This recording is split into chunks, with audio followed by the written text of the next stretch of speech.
사랑하는 성도 여러분, 우리의 삶에 웃을 일이 많을까요? 웃지 않을 일이 많을까요? 웃지 않을 일이 많다는 얘기가 더 많이 들렸는데, 그럼 이렇게 한번 물어보겠습니다.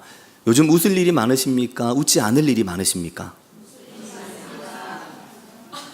다양한데 이쪽 동네는 좀 웃을 일이 많은 것 같고 이쪽 동네는 웃지 않을 일이 많은 것 같이 제 귀에는 들리는 것 같았는데, 우리가 때로 길을 가다 보면 길에서 이렇게 혼자 싱글벙글 희죽희죽 하는 사람을 볼 때가 있습니다. 그럼 엄청 기분 나쁘죠? 내 마음은 지옥 같은데 저렇게 싱글싱글 거리고 다니면 막 화가 난다 그래서 뭐 그럽니까? 길을 가다 보면 자기도 모르게 막 싱글싱글 웃는 사람들이 있습니다. 너무 좀 좋은 일이 있는지 웃음이 얼굴에 배어있는 사람들이 있습니다. 누가 반가운 사람이 찾아오는지 아니면 뭐 집에 좋은 일이 있는지 얼굴에 웃음이 막 배어있는 사람들이 있습니다. 그런가 하면 어떤 사람은 무슨 어려운 일이 있는지 아침부터 일어나기 싫은데 일어난 건지 가기 싫은 곳을 가고 있는지 하루를 시작하는 것이 힘든지 얼굴에 짐이 잔뜩 보이는 천근만근이라고 그러죠.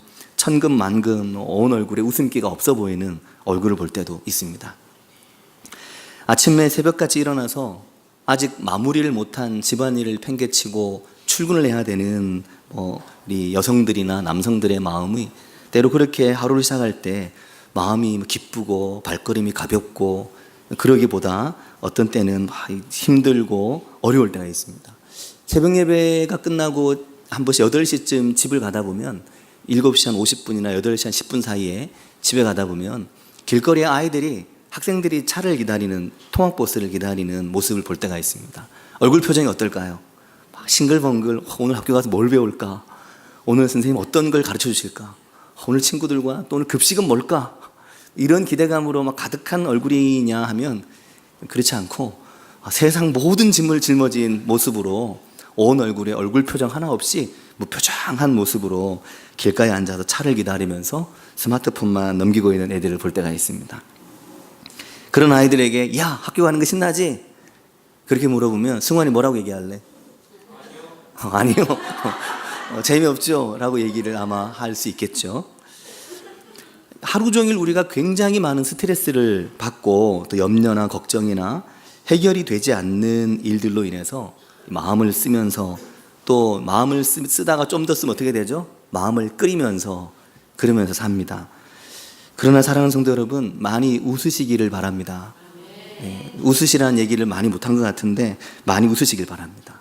하나님께서 세상을 지으시고 처음 하신 게 웃는 거였습니다. 하나님이 세상을 창조하시면서 토부라고 말씀하셨습니다. 너무 좋다, 참 좋다, 내가 지은 세상이 너무 좋다, 세상 만물과 사람들이 너무 좋다는 거였습니다. 그래서 토부라는 히브리어는 너무 좋아서 싱글벙글한 기쁨이 가득한 그런 마음을 주님이 가지고 계셨는데, 그래서 우리가 의도적으로라도 기뻐하려고 하고 돌아보면 별로 기쁠 게 없어도 기쁘려고 하는, 또 이유가 없이 마음에서 기쁨이 솟아날 수 있는 마음들은 정말 복되다라고 생각할 수 있습니다.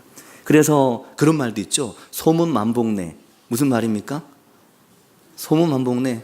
웃으면 복이 와요. 그래서 웃는 사람에게 복이 많이 온다. 그런 거지 않습니까? 한번 웃어보십시오. 네. 말도 너무 잘 들으신다. 웃음이 바이러스 같다고 말하잖아요. 웃음이 바이러스 같다고 말합니다. 왜냐하면 이게 바이러스는 걸리면 온몸이 그 바이러스의 장악을 딱 당하지 않습니까? 바이러스를 이기기가 생각보다 어렵습니다. 바이러스를 이기려면 그 바이러스를 무력화시킬 수 있는 약을 써야 되죠.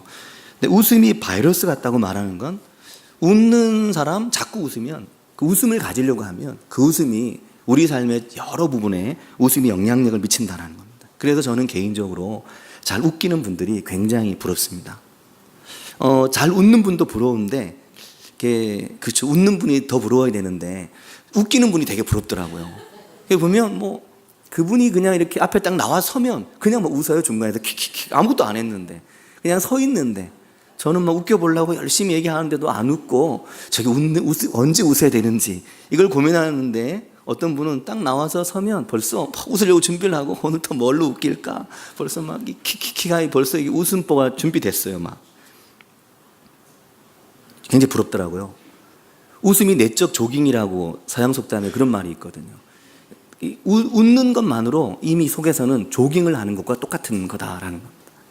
실제로 밥 먹고 나서 한 1시간만 집에서 미친 건 좀 교양 없는 말 좀 빼고 집에서 1시간 동안 열심히 웃으면 1시간 동안 조깅하는 것 이상으로 조깅의 효과가 있다고 합니다. 밖에 나가서 뛰기는 다리가 힘들어서 힘드신 분들은 집에서 한번 1시간 동안 웃어보시기 바랍니다.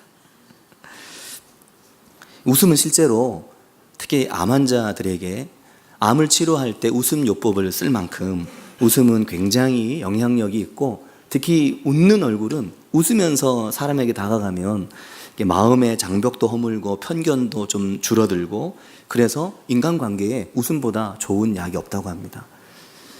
심지어 동물의 세계에도 늑대 2마리가 서로 싸웠습니다.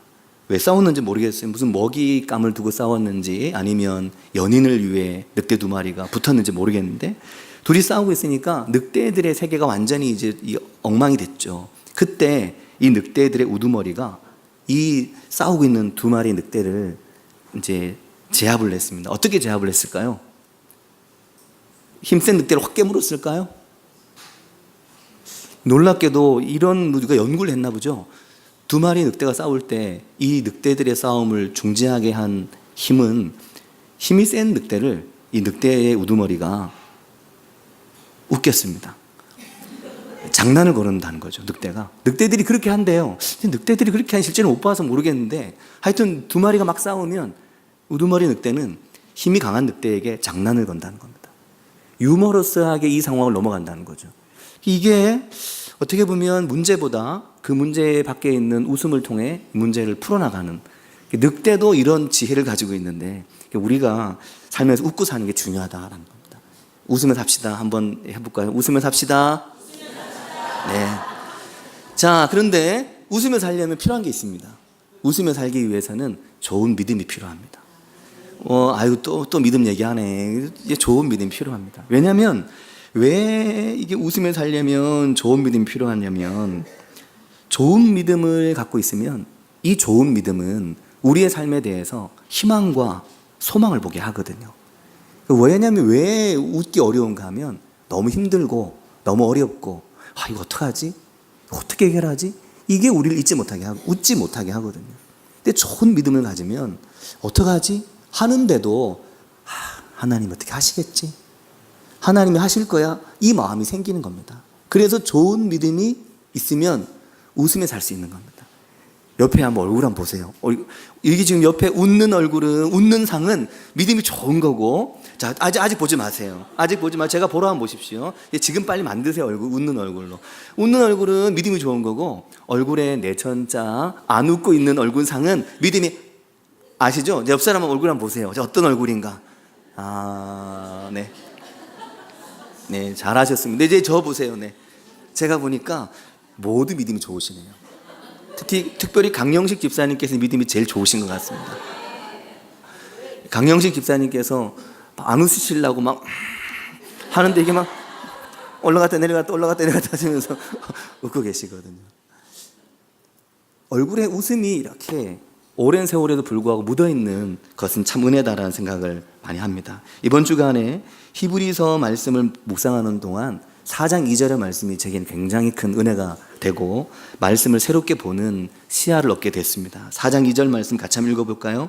그들과 같이 우리도 복음 전함을 받은 자이나 들은 바 그 말씀이 그들에게 유익하지 못한 것은 듣는 자가 믿음과 결부시키지 아니함이라.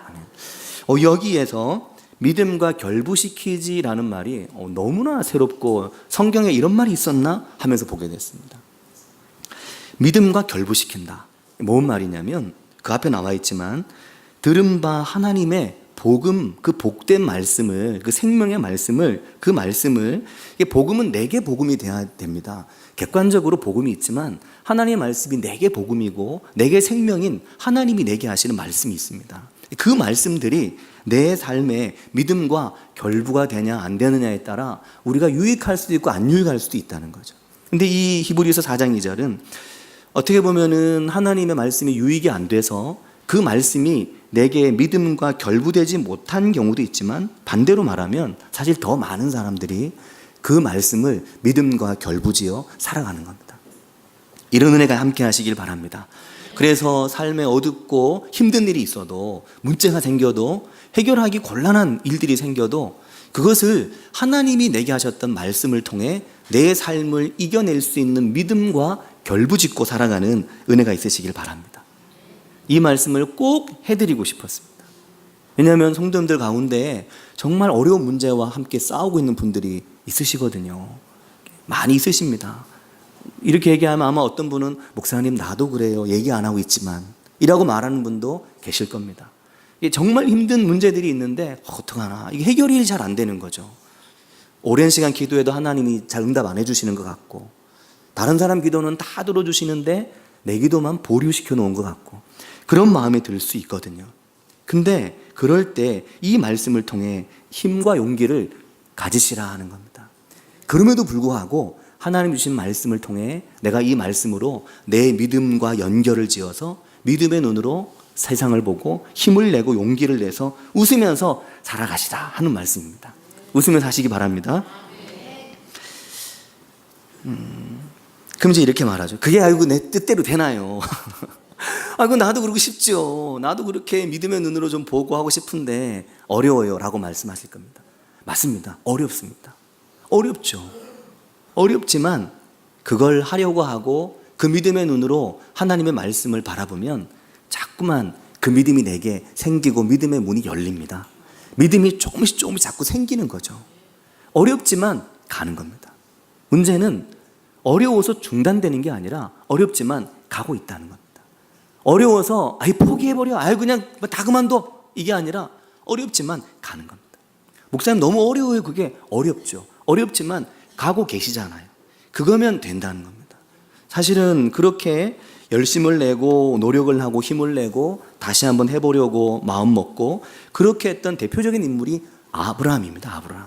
우리는 아브라함 그러면 믿음의 조상 아브라함은 모든 걸 다 그냥 받아들이고 아무런 어려움 없이 하나님 앞에서 무조건 믿음으로 아멘 아멘 했다고 생각하지만 그렇지 않습니다.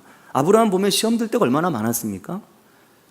그래서 아브라함에게 내가 너에게 아들을 줄게 라고 말할 때, 아니 무슨 얘기 하십니까? 하나님, 말도 안 되는. 이게 아브라함이었습니다. 우리랑 똑같죠.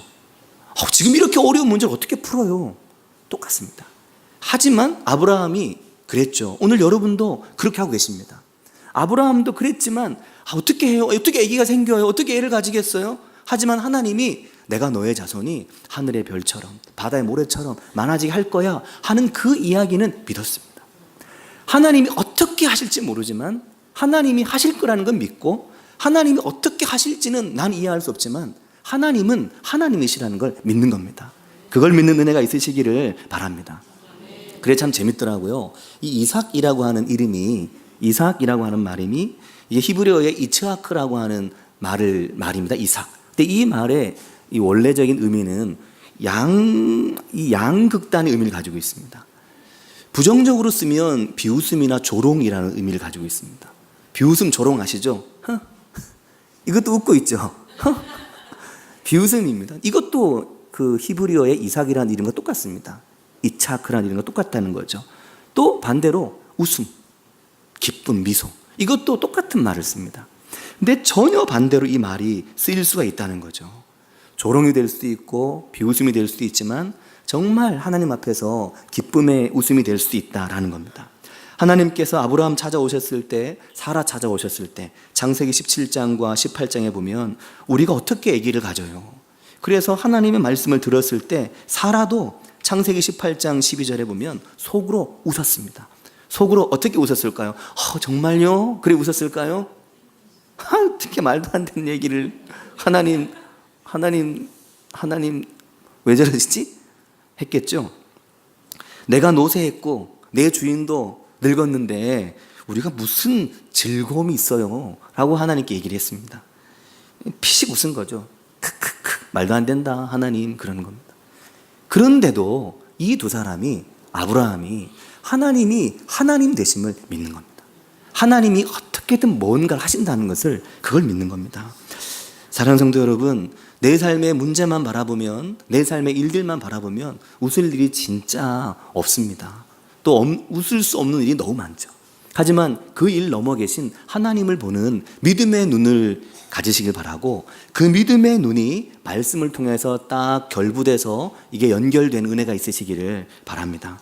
창세기 15장 6절에 우리가 잘 아는 말씀이 있죠. 아브라함이 여호와를 믿으니, 아브라함이 여호와를 믿으니에는 어떤 조건이나 하나님이 뭐 어떻게 할 것을 어떻게 믿고, 우리가 소위 생각하는 이거 이렇게 돼야 되고, 이거 이렇게 돼야 되는, 이거 지금 너무 힘든데 이거 좀 이렇게 돼야 되는데 이걸 어떻게 할 것인지에 대한 것을 믿는 것이 아니라 하나님을 믿는 겁니다.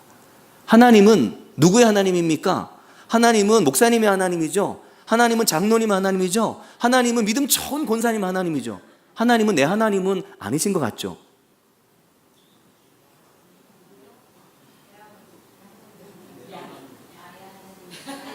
하나님은 누구의 하나님입니까?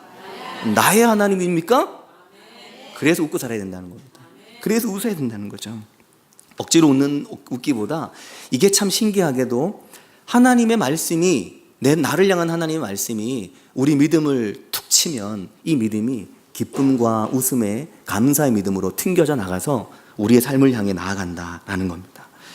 어떤 문제가 해결된 것도 아니고 여전히 문제는 가득하고 여전히 기도할 게 많지만 웃고 감사하는 성도들은 그 속에서 웃을 걸 찾고 그 속에서 하나님이 하실 일을 찾습니다. 하나님께서 이렇게 하실 거라고 믿어요 라고 말을 합니다.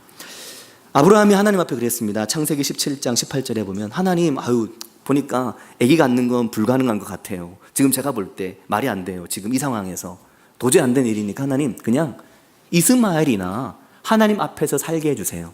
이게 아브라함의 요청이었습니다. 우리랑 똑같죠. 그거 안 될 거, 그거 안 되는데 하나님 뭐 얘기하, 그거 안 될 거, 그냥 언감생신 제가 꿈도 안 꿉니다. 그냥 요 모양 요대로 생긴 대로 그냥 살게 해주세요. 이렇게 하나님 앞에서 생각하면서 자족하면서 하시려면 그렇게 사셔도 되는데, 내 삶에 하나님이 하실 일에 대해서 하나님 이스마엘이나 하나님 앞에서 살게 해주세요, 이게 아니라 하나님이 내게 자꾸만 내 마음의 소망과 내 마음의 은혜를 주시고, 내 마음에 하나님께서 지금 눈에 보이는 것을 넘어서 그 뒤에 있는, 그 너머에 있는, 그 앞에 있는 하나님께서 하실 놀라운 일에 대해서 우리의 마음에 소망을 갖게 하신다면 그 소망을 말씀을 통해 믿음으로 결부시켜 갖고 살아가시는 은혜가 있으시길 바랍니다. 너무 늦었어요. 지금 어떻게 해요? 너무 늦었어요. 그렇지 않습니다. 너무 늦은 건 정말 누가 늦었습니까? 아브라함이 늦었죠. 그 나이에 아기를 가지려고 생각한다니 이게 말이나 됩니까?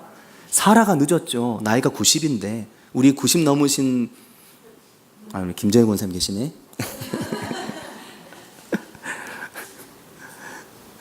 하나님께서 놀라운 일을 아브라함과 사라의 생애에 하신 겁니다. 이렇게 말씀하십니다. 아니다, 내 아내 사라가 내게 아들을 낳으리니 너는 그 이름을 이삭이라 해라. 내가 그와 내 언약을 세우리니 그의 후손에게 영원한 언약이 되리라.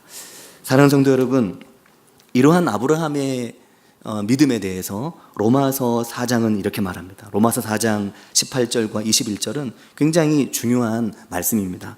아브라함이 바랄 수 없는 중에 바라고 믿었습니다. 바랄 수가 전혀 없는데 바라고 믿었다. 그렇게 말하면서 이는 내 후손이 이 같으리라 하신 말씀대로 많은 믿음의 조상이 되게 하려 하심이라. 그가 100세나 되어 자기 몸이 죽은 것 같고 사라의 태가 죽은 것 같음을 알고도 믿음이 약해지지 않았다는 겁니다.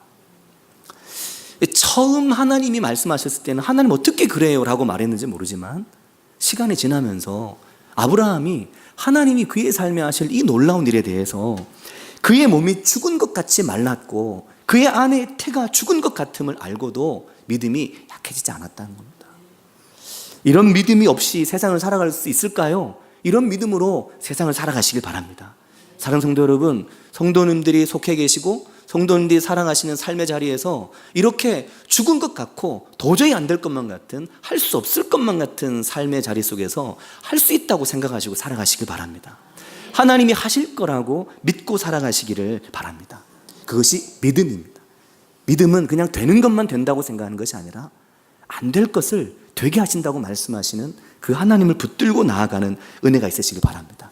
그래서 로마서 4장 21절에 보면 20절 21절 이렇게 말합니다. 믿음이 없어 하나님의 약속을 의심하지 않고, 그러니까 믿음이 없어서 하나님의 약속을 의심하지 않고 믿음으로 견고하여져서 하나님께 영광을 돌리며 약속하신 그것을 또한 능히 이루실 줄을 확신했다. 아멘. 이런 은혜가 삶에 있으시기를 바랍니다. 뭘 하고 또 어떤 여건이고 어떤 상황이냐 거기에 너무 흔들리지 마시길 바랍니다. 하나님 앞에서 주의 말씀을 날마다 붙들고 하나님이 내 삶에 이루실 놀라운 일을 믿고 나아가는, 나를 향해 선하신 하나님을 믿고 나아가는 은혜가 있으시기를 바랍니다. 창세기 21장 1절과 2절에 보면 하나님께서 아브라함과 사라를 찾아오셨는데, 아브라함과 사라를 언제 찾아오셨냐면 그 말씀에 창세기 21장 2절에 보면 이렇게 말합니다. 사라가 임신하고 하나님의 말씀하신 시기가 되어라고 말합니다. 사랑하는 성도 여러분, 하나님께서 말씀하신 시기, 하나님의 때가 되면, 하나님의 시간이 되면 하나님께서 하나님의 시간에 따라 우리의 삶을 인도하시고 이끄실 것을 믿는 은혜가 있으시길 바랍니다. 내 시간과 내 리듬을 가지고 하나님의 시간을 재촉하려고 하지 말고 하나님의 시간에 나를 맡기는, 하나님의 시간에 나의 모든 걸 맡기는 은혜가 함께 하시길 바랍니다. 교회 앞에 그 자주색 꽃이 하나 있습니다.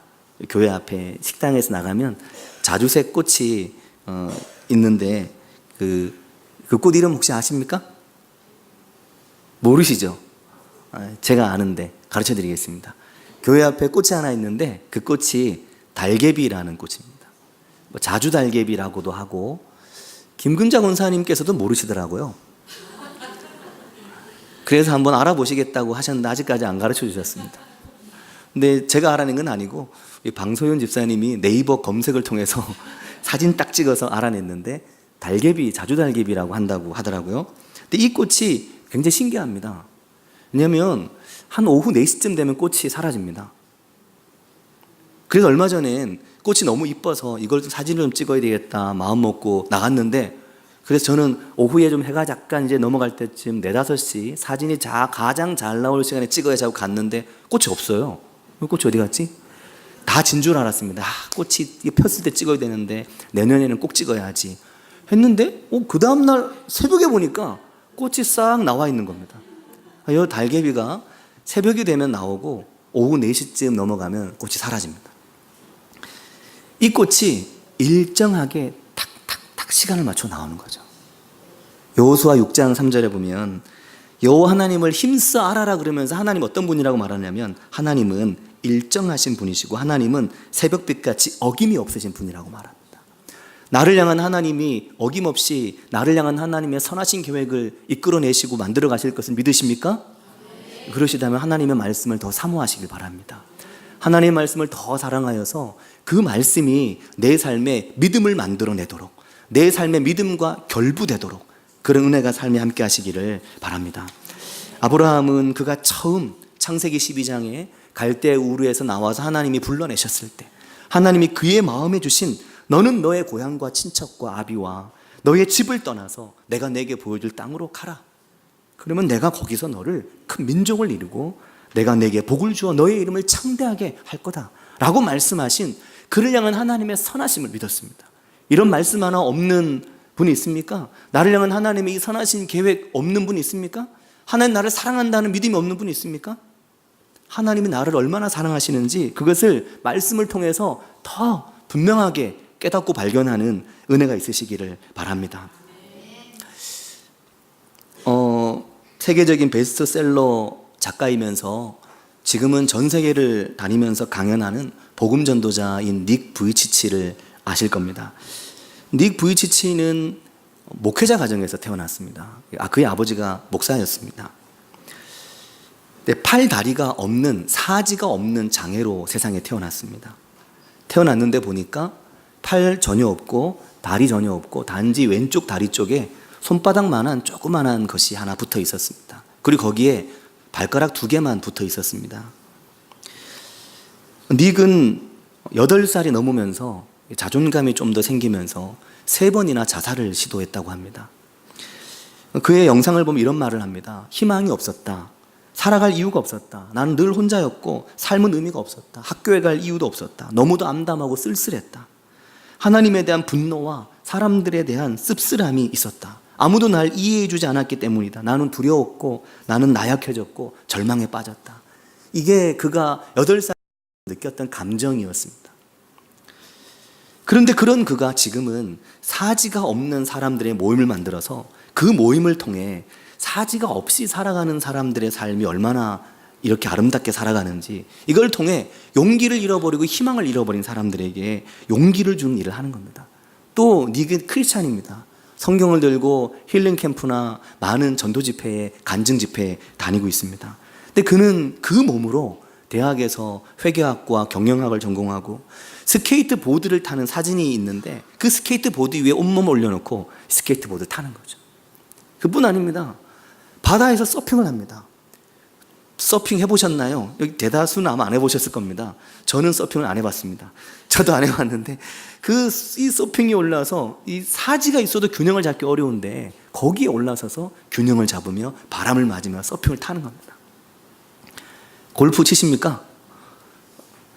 저도 안 치는데 골프를 이렇게 장타를 치는 건 아니겠지만 영상에 보면 저기 앞에 이 포스트에 거기 홀에 이 골프채를 목에 끼고 이것을 탁 치는데 정확하게 홀 안으로 공이 들어가더라고요. 그는 컴퓨터도 치고 자기 스스로 말하기를 이 닭다리 같은 나의 왼발로 나는 드럼도 친다고 말합니다. 근데 그렇게 살아갈 수 있는 이유가 그의 아버지, 그의 부모님이 그에게 어릴 때 귀에 딱지가 않도록 네가 얼마나 존귀한 존재인지 아느냐, 너를 향한 하나님의 선하신 계획이 있다는 것을 아느냐, 하나님이 너를 반드시 귀하게 쓰실 거다, 네가 세상에 태어난 목적이 반드시 있을 거다, 하나님 너를 반드시 쓰실 거다, 이 이야기를 끊임없이 아들에게 해준 겁니다. 그러면서 닉은 15살에 하나님을 인격적으로 만나는 경험을 하게 되었다고 합니다. 그러면서 그의 삶에 하나님이 내 삶에 내 몸이 비록 이렇지만 선한 하나님의 계획이 있다는 거, 내 몸을 통해 할 수 있는 게 뭐가 있는지 내가 잘 모르지만 하나님이 반드시 무언가를 하신다는 그 믿음이 그의 안에 있었던 겁니다. 그래서 그는 이렇게 말합니다. 여러분, 제가 희망이 있다고 생각하나요? 아이들을 향한 그 영상에서 보면 이렇게 쿡 쓰러져서 그렇게 말하는 겁니다. 여러분, 제가 희망이 있다고 생각하나요? 저는 넘어지면 팔도 다리도 없는데 제가 일어나는 것은 불가능하겠죠? 그렇게 말하면 아이들이 막 이렇게 넋을 놓고 봅니다. 제가 일어나는 거 불가능하겠죠? 그렇게 말합니다. 그러면서 저는 넘어지면 팔도 다리도 없지만 저는 100번 넘어지면 100번 다시 일어나려고 노력을 할 겁니다.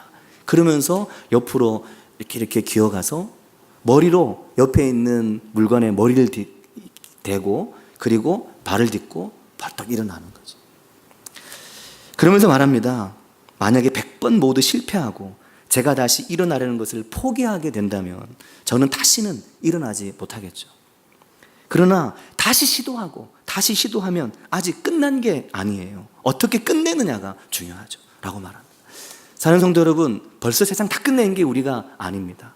아직 우리의 앞에 나아갈 길이 얼마나 많이 남아있는지 모릅니다. 끝나지 않았죠. 아직 달려가고 있는 중이니까요.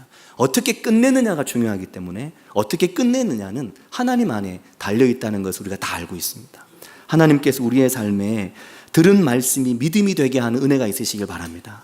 그래서 들은 바 그 말씀이 내게 믿음이 돼서 그 믿음을 통해 내 삶을 보고 인생을 보고 달려가는 그런 은혜가 우리 가운데 함께 하길 바랍니다. 같이 기도하겠습니다. 이 시간 기도하실 때 때로 우리 마음에 모든 게 끝난 것 같아 그런 마음이 들 때가 있어요. 이게 끝이야. 이제 더 어떻게 하겠어. 이제 방법이 없어. 그런 생각이 들 때가 있습니다. 어떻게 해야 되지? 막막할 때가 있습니다. 너무나 중요한 일을 결정을 했지만 이거 어떻게 감당해야 되지? 두려울 때가 있습니다. 또 앞으로 6개월, 앞으로 1년, 앞으로 2년 사이에 감당해야 되는 너무 버거운 짐을 지고 어떻게 해야 되지? 두려울 때가 있습니다. 당장 내일 또 가게를 열어야 되는데 어떻게 열지? 당장 내일 다시 출근을 해야 어떻게 출근하지? 학교를 가야 되는데 어떻게 가지? 내가 해야 될 여러 가지 문제들이 내 앞에 산더미처럼 쌓여 있을 때가 있습니다. 그래서 어떡하지? 이미 끝나버린 마음으로 살 때가 있습니다. 이 시간 같이 기도하실 때 끝난 게 아니다라는 겁니다. 들은 바 그 말씀이 우리에게 믿음이 되는 사람은 그 믿음을 가지고 나아가는 거지 않습니까? 그 하나님께, 하나님 제가 그 믿음 가지고 살게 해주십시오 같이 기도하겠습니다.